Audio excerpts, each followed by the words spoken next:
What's going on, everybody? It's FREEDO here for your Overwatch. Tons of news that sort of slip between the cracks, hidden between the lines on the patch notes. A lot of changes happening to the game and little things to add in to keep you guys informed on all the things going on with Overwatch. The biggest ghost change on the patch was the Lucio movement nerf went through. Now, there's a bit of debate whenever there's things come into line when people call an intentional change just a bug fix, but it doesn't matter if it's a bug or not. If it makes the character worse at doing something, it also nerfs them simultaneously. It can be a bug fix and a nerf at the same time, and that's what happened to Lucio. Really confusing on this one because it seemed through the progress of them testing it on the PTR and people saying, hey, why is Lucio's momentum getting changed? Jeff Kaplan responded with, it's just a bug on the PTR. I don't know if that's referring to this change. I think that's what the poster was referring to. Jeff Goodman, the principal designer, cleared this up a bit and specified that it's to sort of nerf jump spam with scroll wheel, which can allow for some insane movement, specifically, I think, when walls are close together, or especially on curved surfaces that allows you to jump multiple times. You get really fast, big boost of movement, and what this change was intended to do is nerf that specifically, but the issue I have is that it very clearly also just nerfs the normal momentum you used to have. Maybe this was unintended, I'm still unsure, but it's in the live game now. Lucio's movement has been massively nerfed. Jeff Goodman says, that being said, we are looking at possibly increasing his wall boost speed in future to bring some of this back in a more reasonable way, but we won't be reintroducing this bug. I don't know, man. This, quote, bug has been in the game for like forever. I mean, this is the Lucio rework we've come to know all this time, and to call it a bug now when it's played fine from what I can tell, I think just seems kind of odd to players that either play Lucio or have grown accustomed to it. Granted, you could get away with some serious movement shenanigans, and Lucio as a character is hard enough to hit as it is. So in general, all sorts of big play opportunities that Lucio used to have are just gone now, because in order for him to get around with wall riding, he's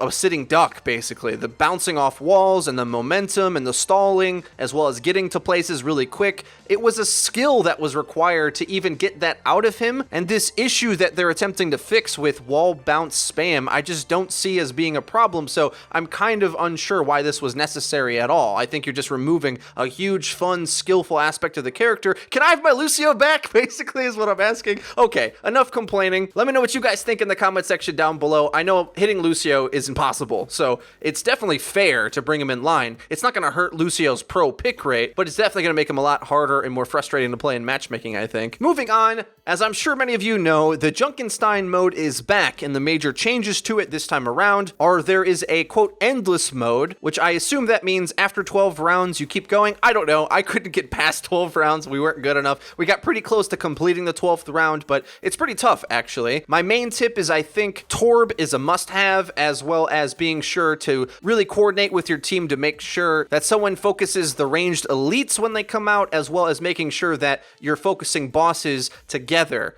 Good focus fire always wins team fights, right? But a poster on the forum asked about why only certain heroes are available in the endless mode, whereas the main mode has the core four, Soldier, McCree, Hanzo, and Ana. In the endless mode, you also can select from Genji, Widowmaker, Torb, and Zenyatta. And the reason Jeff Kaplan says that they limited the heroes was to try to keep it a challenge and keep it balanced. That definitely makes sense to me, to be honest, because if you just set up like an Orisa and a Bastion, I mean, I don't think the AI is going to have the coordination to flank it and beat it. That setup would just be impossible to lose. So in order to keep the overall leaderboards of it kind of in check and to make the mode feel like an achievement, was Jeff Kaplan's words, they limited the heroes to those select ones so that you have to carefully choose your resources and make the mode more challenging. However, if you'd like to try all the crazy cheese strats that I'm sure you could come up with, Zarya, Roadhog, Bastion, and Ana, I think would be an insane comp that could just shred through the oncoming waves in a very fun way. You could do that in custom games, but you can't do it on the public matchmaking, unfortunately. As it turns out, it seems there was mixed review of the new 80s themed Zarya skin, which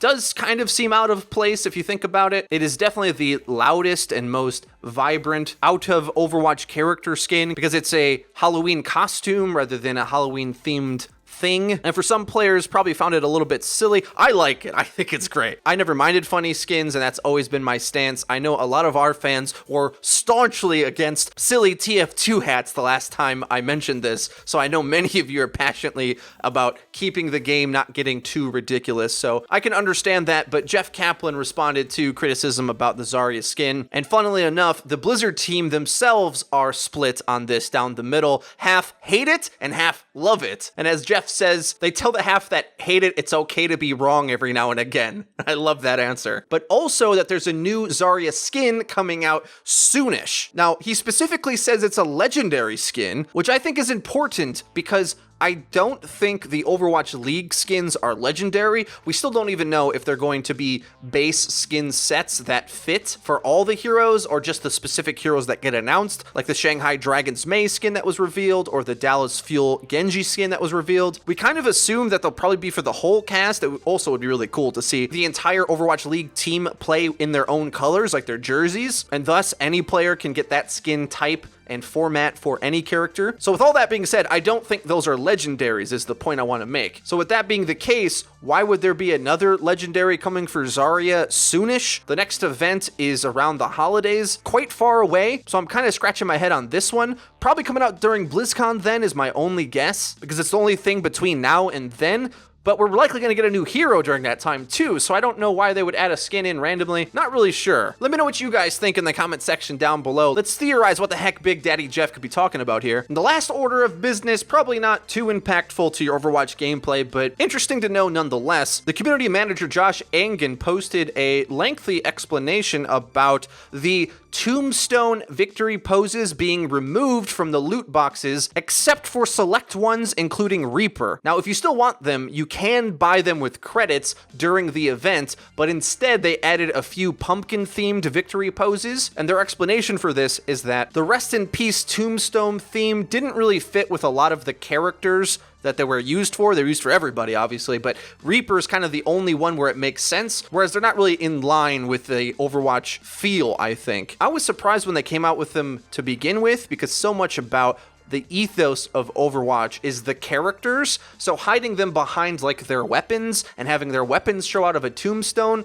is kind of grim if you think about it, especially for those of us who are emotionally attached to these characters, so I can see why they discontinued them. But if you'd still like to pick them up during the event, they're at a discounted price for 75 credits, but to be honest, with all of the events we've had, there's much better victory poses than having your character dead at the end of the game when you're supposed to be celebrating victory, right? It was an interesting idea, but didn't probably pan out like they hoped to. Well guys, that's everything for today's news roundup. Let me know in the comment section down below if you've been playing ranked. How is the ultimate change treating you? You instantly lose it when you press Q now, so I think it's going to slow down the game in general, probably make attacking a bit more punishing if you don't execute your ultimate stacks appropriately. And honestly, I think the ramifications of how this swaps up what heroes are powerful is going to be massive. It's hard to really even predict how many things are going to change at once. And overall, this is Lucio kind of getting wrecked on both angles. His movement in the mid fight goes down and his ult fight goes down as well. Let me know what you guys think. If you enjoyed the video, please leave it a like. It really does help us out and lets us know that you're enjoying the content. If you haven't already, please subscribe because we upload each and every day, so you're gonna hit the bell icon so that you get notified when our videos go live. Link to the description, you can check out our Twitter where we tweet out news, updates, and dank memes. That's been it for me. I've been FREEDO for Your Overwatch. I'll see you guys next time.